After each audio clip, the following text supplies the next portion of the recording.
ہی یہاں سے عزم مصمم کے ساتھ اٹھو کہ ہم آج کے اس یوم آزادی کے جشن کا یہ سبق لے کر جائیں گے کہ ہم اپنے آپ کو اپنے اکابر مجاہدین کی سیرت سے جوڑیں گے اور اس کو پڑھ کر کے وہ ولولہ، وہ جذبہ اور وہ جوش اور وہ تدبیریں، وہ حکمتیں اور وہ اجتماعیت، وہ اتحاد اور وہ قوم کے لیے قربانی دینے کا جذبہ اپنے اندر پیدا کریں گے انشاءاللہ تعالیٰ۔ تو سلطان ٹیپو شہید کے بارے میں سیرت کی کتابوں میں لکھا ہے کہ ان کی شہادت کا مقام ابھی بھی گواہ ہے، سری رنگا پٹن کے اندر ستون لگا ہوا ہے کہ the place of Sultan Tipu death لکھا ہوا ہے۔ تو وہ شہادت کے جائے مقام پر لکھا ہے کہ انگریز کو 1 گھنٹے تک ہمت نہیں ہوئی کہ وہ سلطان ٹیپو کے ناش کے قریب میں جائیں، کہ ڈر تھا کہ کہیں دوبارہ اٹھ کر یہ کھڑا نہ ہو جائے۔ تو میرے دوستو، سلطان ٹیپو کی شہادت کے بعد یہ پہلا دور تھا تحریک آزادی کا، اور یہ تحریک آزادی ہو یا مدارس دینیہ کا جال ہو یا جو ہے دعوت و تبلیغ کا کام ہو یا جمعیت علماء کا پلیٹ فارم ہو یا اسی طرح سے خانقاہوں کا سلسلہ ہو، میرے پاس وقت نہیں ہے ورنہ میں آپ کو تفصیل سے بتاتا کہ تمام دین کی اشاعت اور جو ہے حفاظت اور مسلمانوں کی اور اس ملک کی اور ملک کے بقا کی اور شہریوں کے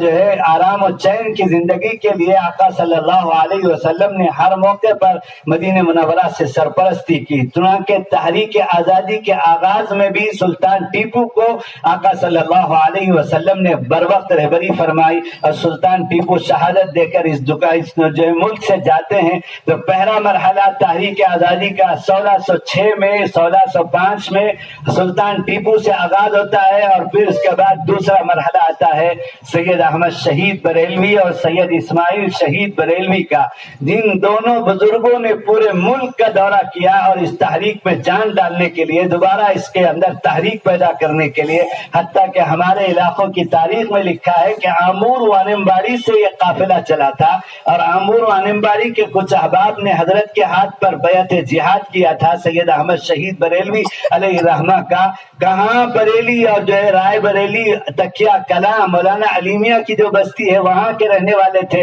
اور مولانا علیمیہ کے آبا و اجداد میں تھے جنوب تشریف لائے آمور وانمباڑی تک، اور وہاں بیعت جہاد دیا۔ اور پھر یہ قافلہ جب گزر رہا تھا تو دارالعلوم دیوبند کے قائم ہونے سے 100 سال پہلے دیوبند کے کنارے سے بائی پاس سے گزر رہا تھا، تو وہاں پڑاؤ ڈالا تھا، تو تالاب کا پانی جہاں نودرہ کے حصے میں دارالعلوم دیوبند جہاں آج قائم ہے کبھی کھڑا رہتا تھا، تو حضرت سید احمد شہید رحمت اللہ علیہ نے 100 سال پہلے یہ پیشین گوئی کی تھی کہ مجھے یہاں سے علوم نبوت کی خوشبو آ رہی ہے۔ تو یہ قافلہ پہنچتا ہے بیعت کے بعد سارے ملک سے گزرتا ہوا مجاہدین کا، اور بالا کوٹ کے میدان میں انگریز سے تو بتو جہاد لڑ کر اور جو ہے اس تحریک آزادی کے قافلے کے دوسرے مرحلے کو پورا کر کے شہید ہوتے ہیں۔ ان دونوں کے نام کے ساتھ شہید جزء لازم بن گیا ہے۔ سید احمد بریلوی کا نام جب لیا جاتا ہے تو شہید کہا جاتا ہے، سید اسماعیل شہید کا نام شہید کے ساتھ لیا جاتا ہے، یعنی انہوں نے ملک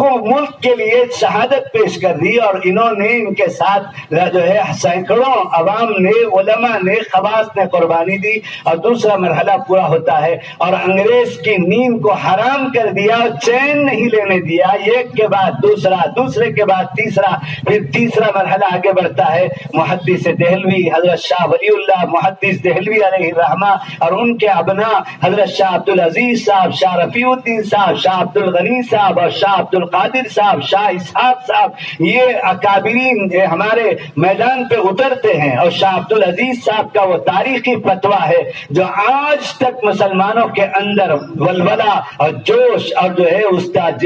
ملک کے لیے قربانی دینے کا جذبہ پیدا کرتا ہے۔ اس فتوے کو ہمارا نوجوان نہیں جانتا، وہ فتویٰ اٹھا کر دیکھیں کہ اسی فتوے نے تیسری مرحلے کے اندر ہندوستان میں انگریزوں کے خلاف آگ لگا دیا تھا۔ فتویٰ شاہ عبدالعزیز صاحب علیہ الرحمہ، ماشاءاللہ تیسرے مرحلے پر یہ حضرت شاہ ولی اللہ علیہ الرحمہ کا خاندان اترتا ہے، اور انگریز کی مخالفت حضرت شاہ ولی اللہ محدث دہلوی علیہ الرحمہ دلی کی جامع مسجد کے ممبر و محراب سے خطاب کر رہے ہیں، اور جو ہے کہہ رہے ہیں بالراس میں وہ خطبات اٹھا کر دیکھو خطاب کر کے کہ ہمیں غلامی کے ساتھ جینے سے مر جانا بہتر ہے، اور ہمیں جو ہے انگریز کی تعریف کر کے جینے سے مر جانا بہتر ہے، اور انگریز کے ہمارے ملک میں تسلط کے بعد یہاں جینا ہرگز ہمارے لیے جائز نہیں، حرام ہے۔ ایسے ایسے جملے استعمال کیے جنہوں نے تحریک پیدا کر دی اور جو ہے رگ و ریشے کے اندر ملک کے لیے قربان ہونے کا جذبہ پیدا کر دیا۔ اور پھر اس کے بعد یہ مرحلہ آگے بڑھتا ہے، چوتھے مرحلے میں ہمارے اکابرین حضرت سید الطائفہ حاجی امداد اللہ مہاجر مکی علیہ رحمہ کا جو تھانہ بون میں مقیم تھے، اور ان کے خلفاء تلامذہ اور ان کے متوسرین میں سے بانی دارالعلوم دیوبند حضرت مولانا محمد قاسم نانوتوی حجت الاسلام علیہ رحمہ، بانی مظاہر العلوم مولانا مظہر نانوتوی علیہ رحمہ، اور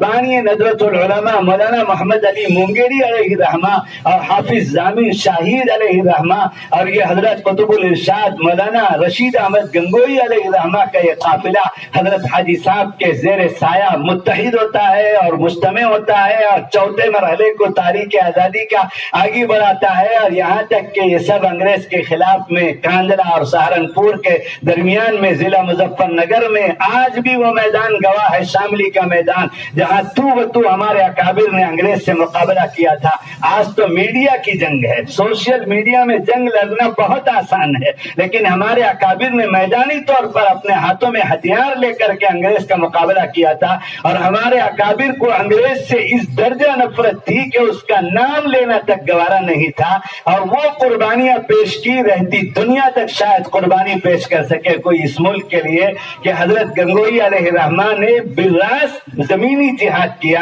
حضرت نانوتوی بانی دارالعلوم دیوبند نے بالراست زمینی جہاد کیا، اور وہی جہاد شاملی کا واقعہ ہے کہ میں آپ کو بتانا چاہوں کہ یہ تحریک آزادی اور وطن کے لیے شہادتوں کا پیش کرنا عند اللہ مقبولیت اور دربار رسالت سے آقا صلی اللہ علیہ وسلم کی سرپرستی ہی کا نتیجہ تھا، کہ تاریخی واقعہ ہے کہ بانی مظاہر العلوم سہارنپور جن کے نام پر مظاہر العلوم کا نام ہے، مولانا مظہر نانوتوی جو نانوتا قریے کے رہنے والے تھے، اسی قریے کے حضرت مولانا قاسم نانوتوی اور اسی قریے کے مولانا مظہر نانوتوی، ان کو اس جہاد کے بعد وہ غازی بن کر کے زندگی گزار رہے تھے، مظاہر کی بنیاد ڈالی۔ تو اس زمانے میں لوگ دیکھتے تھے کہ ایک عادت پڑی ہوئی ہے کہ وہ اپنی زبان سے نیچے کے ہونٹ کو اس طرح سے بار بار چاٹتے ہیں، کبھی کبھی کسی کو داڑھی نوچنے کی یا پلک جھپٹنے کی غیر اختیاری طور پر عادت ہو جاتی ہے، تو مولانا مظہر نانوتوی کو اس طرح غیر شعوری طور پر عادت سی پڑ گئی تھی کہ بار بار اپنی زبان سے نیچے کے ہونٹ چاٹتے تھے، تو دیکھنے والوں کو خراب لگتا تھا۔ کچھ لوگوں نے خادم خاص سے کہا کسی وقت تنہائی میں حضرت کو اس طرف توجہ دلا دو، دیکھنے والے اس کا مذاق اڑاتے ہیں۔ تو خادم نے ایک دن موقع پا کر کے حضرت مولانا مظہر نانوتوی علیہ رحمہ سے، جو شاملی کے جہاد میں اکابرین دیوبند کے ساتھ میدانی طور پر انگریز کے مقابلے میں جہاد لڑی تھی، میرے دوستوں وہ وہاں کا مقابلہ جو ہے ان کو توجہ دلائی کہ حضرت باہر لوگ جو ہے مذاق اڑاتے ہیں، آپ کو غیر شعوری طور پر ایک عادت پڑی ہوئی ہے، اپنے زبان سے ہونٹ چاٹتے ہیں۔ تو حضرت کو وجد آ گیا اور حال طاری ہو گیا، کیفیت طاری ہو گئی، اور اللہ کی قسم کھا کر فرمایا ارے مجھ سے کیا پوچھتے ہو، میں نے شاملی کے جہاد میں میدان میں آنکھوں سے جنت کی حوروں کو زمین پر پھرتے دیکھا ہے، اور میں نے فرشتوں کو زمین پر پھرتے دیکھا ہے، جو شہید ہو کر گرتا تھا فرشتہ آ کر اس کی روح کو لے کر جنت میں جاتا تھا، اور جنت کی حوریں اسے شراب کا پیالہ لگا کر، جنت کے شراب کا پیالہ اسے منہ سے لگا کر کے پلاتی تھی کہ اب ابد الاباد جنتی بن کر جنت میں جا رہے ہو۔ میں بھی انگریز کی ایک تلوار کے زد میں آ کر کے خون کے فوارے گلے کے نرقرے سے نکل کر کے زمین پر پڑا، تو اتنے میں جو ہے ایک حور آئی اور میرے زبان پر بھی پیالہ شراب کا، جنتی شراب کا لگا دیا، تو ایک فرشتہ آیا اور جھپٹ کر کے پیالے کو ہٹا دیا کہ نہیں نہیں یہ تو شہید نہیں ہے، یہ غازی ہے، اس کی زندگی ابھی باقی ہے، یہ کہہ کر ہٹا دیا۔ اتنے لمحے بھر وقت میں وہ جنت کے شراب کے پیالے کا ایک قطرہ میری زبان سے لگ چکا تھا، جس کا مزہ اب تک میرے زبان پر ہے۔ جنت کی شراب کا مزہ جسے لگ جائے زمین کے اندر، وہ میرے اور آپ کے اکابر ہیں، اور اس ملک کی آزادی کی یہ مقبولیت عند اللہ کی علامت ہے زندہ۔ تو ہمارے اکابر کا یہ چوتھا مرحلے کا قافلہ سید الطائفہ